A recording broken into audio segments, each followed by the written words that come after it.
皆さんこんにちは、ゆっくりヨウムです。今回も、鉄道旅実況をしていきたいと思います。今回は、ｐ主が路線図を見てたら、滋賀県の方に、スクリーン駅という少し変わった駅名を見つけたので、今回は実況者たちでそこに行ってみたいと思います。また、それだけでなく、他の鉄道にも乗ったりするので、ぜひ最後まで見ていただけたらと思います。あと、また今回も動画の時間が長くなりそうなので、前編と後編に分けることにしました。前置きはこんな感じでまあとりあえず、行ってみたいと思います。サム、そりゃこんな時間だからしゃあないか。お食うわ。ごめん。いややばい、遅れそうだった。初登場から大丈夫か。そう前回の鉄道旅、私一人の実況だったけど今回はおくうも実況してくれるのでよろしくです。どうも、おくうです。これからぜひよろしくお願いします。じゃあそろそろ行こか。そやね。切符を買って、まずは阿部の橋駅に向かいたいと思います。そういえば今回は JR がメインだったよね。そう。だから天王寺で乗り換えということ。そういやこれ、なんか自動改札機1回で通ってくれなかったんだよね。なんでだろう。たまにこんなことありますよね。例えば、都会の駅とかで、あれおかしい、通らんってなった時は地獄ですね。でも今回人少なくてよかったまあ仕切り直して、今回はこの駅の始発、5時17分の普通、阿部の橋行きに乗ります。ちなみに休日の場合は5時56分まで普通しかありません。始発時間帯でもすぐに準急とか来てくれたらいいのにね。それは思う。けど大概こんな時間帯ってどこも普通しかないよね。確かに。じゃあ阿部の橋手前までカット。始発でもやっぱ人多いね。そやね。もちろんのことですが、始発なので特急や急行の通過待ちはありません。ってことで着きました。さっき乗ってきた電車は普通橿原神宮前行きに変わっていました。あの距離を普通でかめっちゃ時間かかりそうやな。ではここから JR に乗り換えるのですが、今回は乗車距離が長いということで、こちらでございます。JR 西日本の冬の関西ワンデイパスです。知ってる方いらっしゃると思いますが、このパスは季節ごとに発売されるフリー切符で、関西エリアの JR などの交通機関が1日乗り放題という、すげえお得なパスです。でもこの動画が出される頃には春の関西ワンデイパスになってるはずやね。そういうことやね。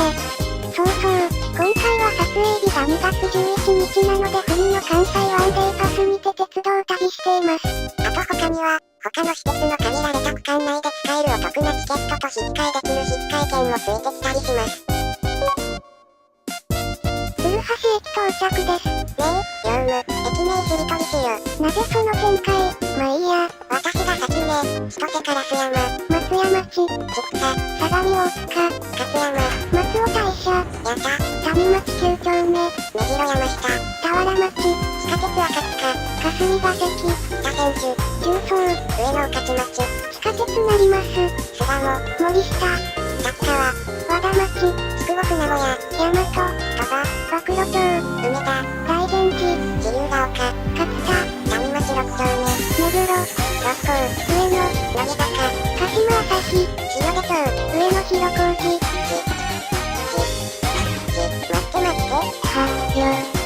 待ってわかった。もう私の負けでいいよ。勝ったわら。そうはめられた。あの人だったらいけると思ったのに。そろそろ実況に戻ろうか。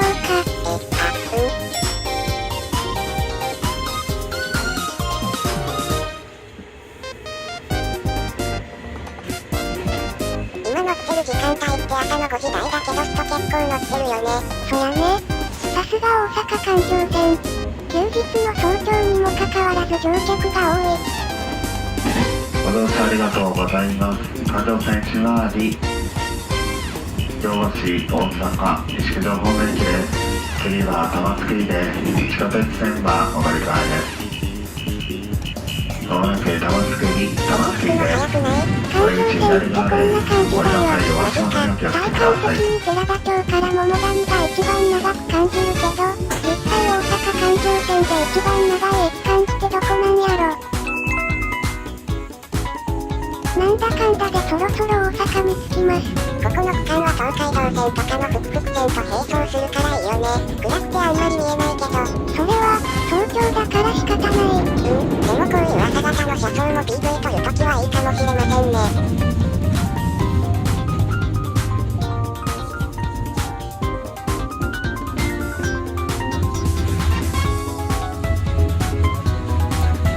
やっぱり大阪駅広いなぁ。大阪駅はあんまりしょっちゅう行かないのでちょっと新鮮に感じます。と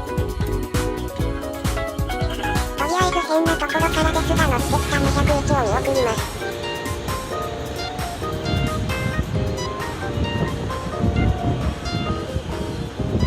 あとは写真もしっかり撮っておきました。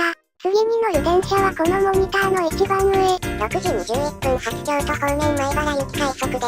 今回はこれでスクリーン駅がある近江鉄道の接続する駅、彦根駅まで乗り換えなしで参りたいと思います。では早速ホームに行きましょう。ホームに行くと電車がすでに待機していました。時間を気にしながらも一番前の車両へと向かいます。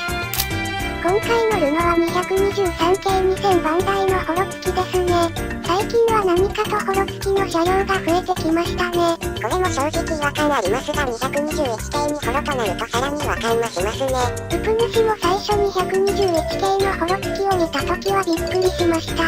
まあ、安全のためだから仕方ないと思うんですけどもね。前置きはこのくらいでそろそろ乗り込みましょうかね。乗り込みました。やっぱり223系は全面展望撮りやすいね。なかなか綺麗に撮れると思う。発車です。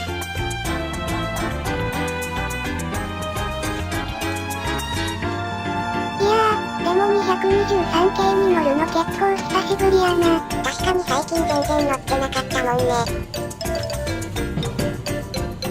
あ、横に323系が走っていますね。今ではよく見かけるよね。そやね、もうぶっちゃけると323系より103系とかの方が人気あると思う。それは言えてる。新大阪発車です。新快速だと次は高槻まで止まりませんが、今回は快速なので次は茨城に停車します。いつもウプ主はこの路線を利用するときは新快速だったのでちょっと変わった感じがします。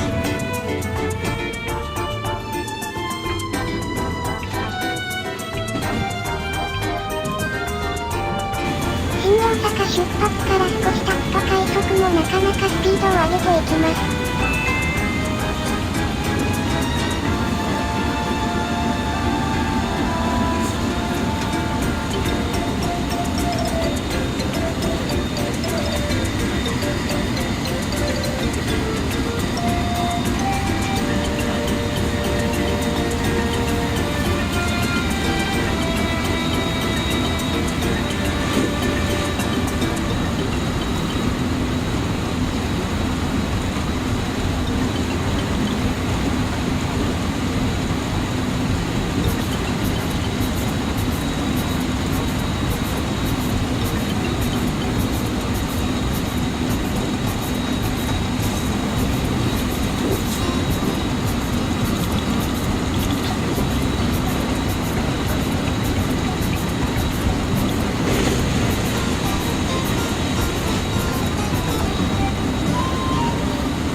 ここら辺でちょっと変わった車両を見かけたんですけど、あの車両って検測車か何かですかね。どれどれ、もうちょっとで見えてくるよ。これ。さっきのサバン、プレミアムみたいな車両。そうそう、あの車両なんやったっけなぁ。団体列車のようにも見えたのですが、いまいちよくわかりません。私もあれはちょっとわからないや。もし誰かあの車両を知っている方いたらコメント欄でぜひ教えてください。よろしくお願いします。てかさ、今気づいたんだけど、この区間にして雪やばくない？確かに、でも私たちが行く前日の夜とかにここら辺雪がめっちゃ降るとか聞いたような。マジかよ。じゃあ、箱根とか雪でやばいことになってるんじゃ。いや、雪は甘く見ちゃいかんよ。甘く見ちゃ電車が止まるほどじゃなかったらいいんだけど、走行しているうちに阪急小弱車庫いいの。貨物とすれ違いの。茨城に到着しいの。途中から雪の線路を見て興奮しいの。高槻の昇降式ホーム作を見いの。そしてまた貨物とすれ違いの。新幹線来ると思ったら来なかったの。683系の軍団を見いの。京都駅を683系リニューアル車を横目に発車です。やっぱり683系のリニューアル色もかっこいいですね。今度北陸方面に行くことあったら乗りたいな。そうやね。じゃあその時ゆゆこ様も連れて行くの。あ、ゆゆこ様ね。忘れられている。大丈夫大丈夫。忘れていないよ。多分。ヨウムさんほんまに大丈夫かな。山科です。もうここら辺りまで来ると雪も本格的に積もってますね。うぷ主の住んでる大阪は雪が少ないので、雪の鉄道を存分に楽しんでいこうと思います。こんな景色もめったに見れないもんね。いや、全然動画にならないからそれ。寝ていたって何？あれからどのくらい年月が経っただろうか。いや年月じゃねえし、むしろふんやし。ちょっとちょけてみました。でもあるよねこんなセリフなんかの物語で。あるある。っていうかここどこだ？近江八幡だね。そうか、もうそんなところまで来てしまったか。乗ってる間長いなと思ってても、寝たら結構すぐ着いたりするね。そんなもんだよ。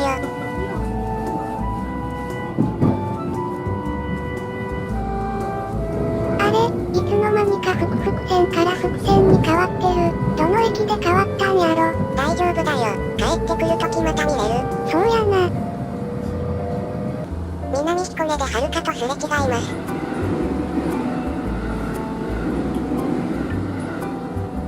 彦根駅手前では近江鉄道の線路と並走します。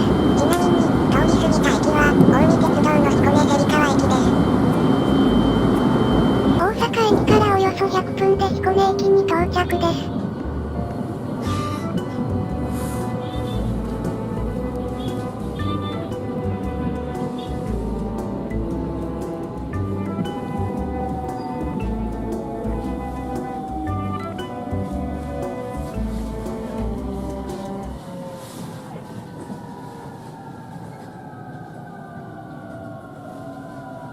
ちょっと空転気味かな。雪だからねー。結構停車とか大変やと思う。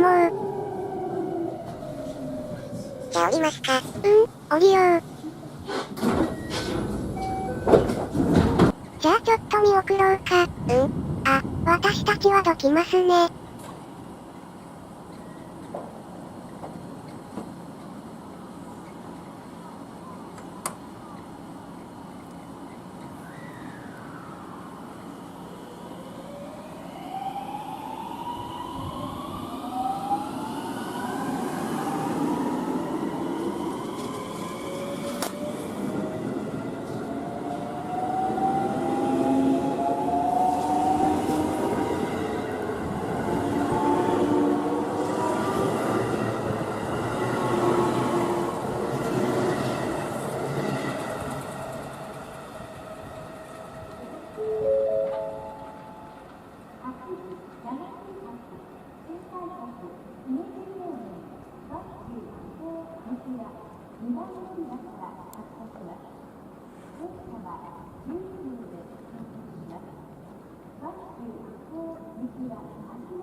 ちょっと予想外の寒さだな。どうする？コーンスープ買ってく。そうしよう。そうしよう。ああ美味しそう。じゃあちょっと買うわ。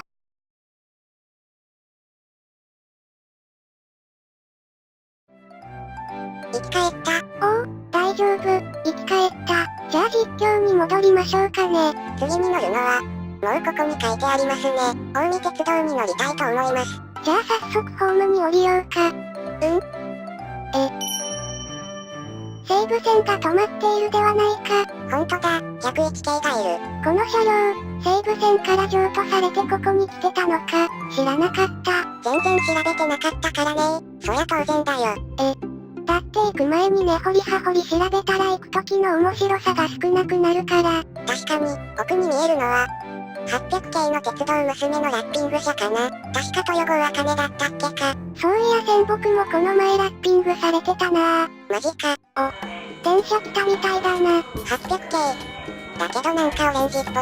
ほんまや。でもこれ多分ラッピングされてるな。ラッピングか。同じ車両でもラッピングされてると結構違う感じだもんな。いつもの電車がイメチェンしてるようなもんだからね。ちなみにウプ主もラッピング車は好きです。あとこの車両、2両でワンマン運転なんですね。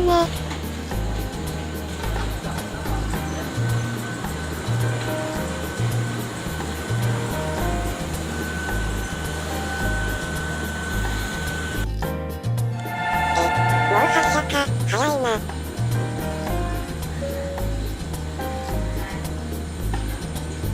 反対側かい。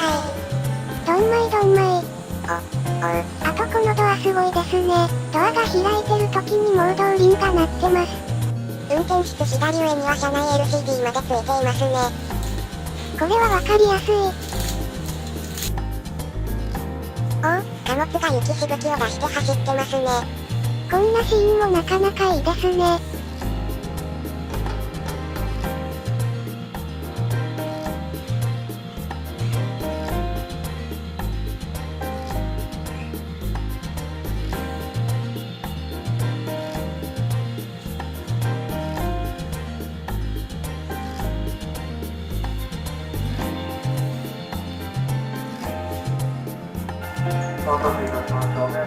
あ、そろそろ発車ですね。ドアが閉まります。ご注意ください。あれ、この声ってのセ電の人と同じだ。ほんまや、この声相鉄でもよく聞くよね。確かに。近江鉄道をご利用いただきありがとうございます。次は彦根芹川です。彦根芹川ってさっき快速で通り過ぎたとこかな。そうやと思う。若森ディスククリニックは船町交差点近くにございます。やっぱり雪のひげのポイント部分だけはよくあるんだね。多分そうでないとポイントがうまく動作しないのかもしれない。あれ、でも JR のポイント見てたら一部ポイントから引かれていましたね。あれってこれはいつもあんな風になるんでしょうか。線路のポイントとかに詳しい方いたらぜひコメントで教えてください。おタバコはご遠慮ください。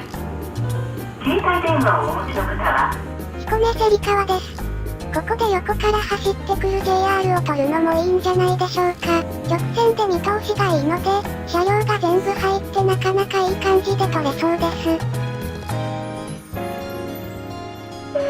川、彦根芹川です。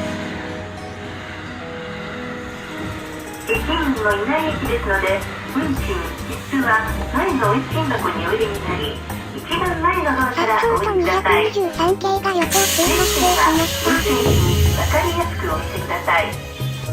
今回はスクリーン駅に行くので、途中の高宮で乗り換えます。ちなみに彦根から直接スクリーン駅に行ける多賀大社前行きもあります。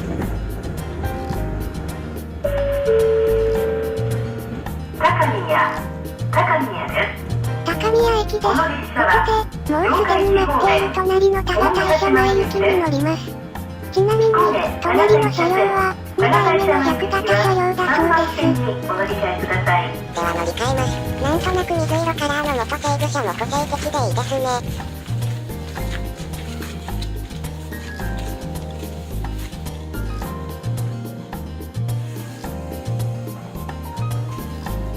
それでは発車です。高宮駅からスクリーン駅までは1駅なのですぐ着きます。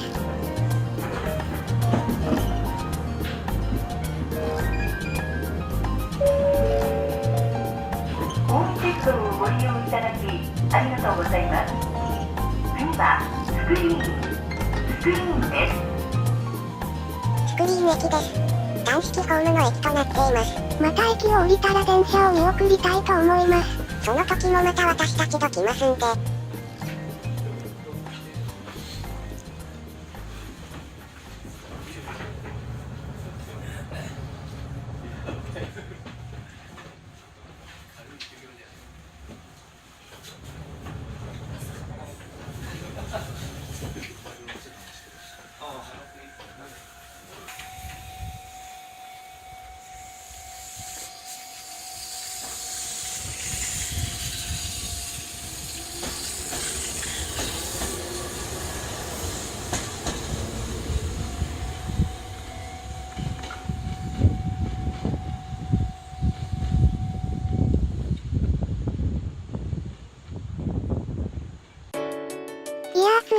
しまいましたよ。いろいろあったけど、結構あっという間やったね。まあ、それで今回は、この駅に来たわけなんですけども、ただ駅を紹介するだけではつまらないと思うので、この駅の近くの撮り鉄できるような場所に行ってみたいと思います。改札においては自動改札機は設置されていないみたいです。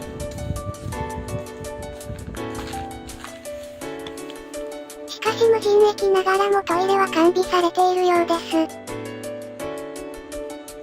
やばいよやばいよ。見渡すところ雪。まあこのぐらいでも電車は動いてたので大丈夫かな、と思っております。では踏切を渡っていきます。もうこれでも踏切か、ってぐらいに踏切もやばいです。でもこれ雪の多い地域とかで住んでる人だったら普通なんだろうね。すごいよね。環境も違えば感覚も違ってくる。ということで今回の撮影地に着きました。ここで電車が来るまで待ちます。来ました。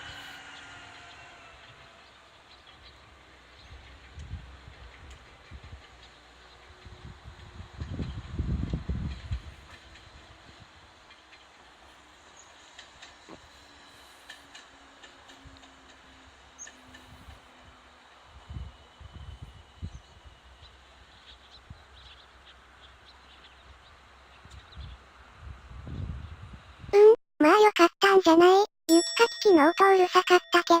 じゃあ次もう一本撮ってみよう。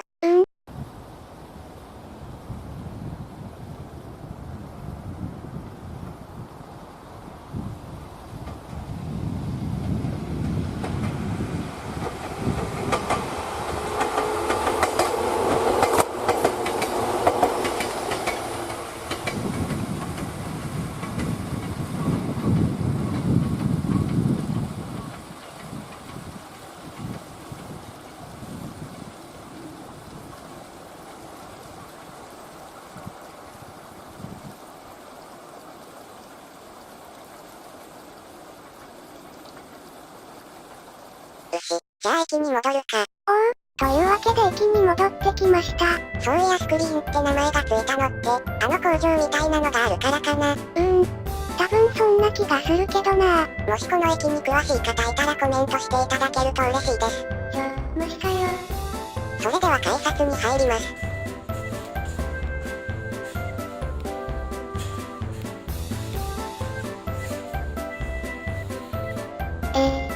8時から10時までとかはっや。それと今10時にもなってないよ。あれ、おかしいな。じゃあ窓口が開いてるのって平日とかかな。やっぱ静かだなこの駅。こういう無人駅もいいよね。うわーすげー。真っ白、絶対座られへん。駅名表そういえば撮影してなかったので撮っておきました。電車来たみたいだ。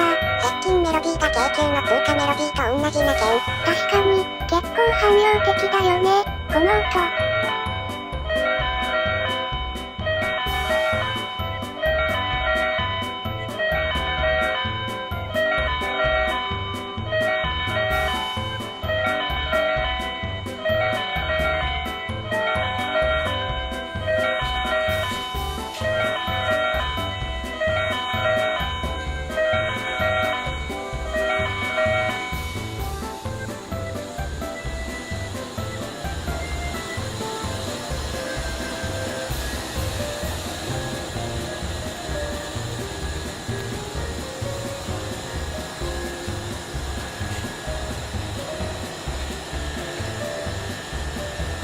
では乗りましょうかね。整理券をお取りください。キリンの自動販売機を横目にスクリーン駅を出発します。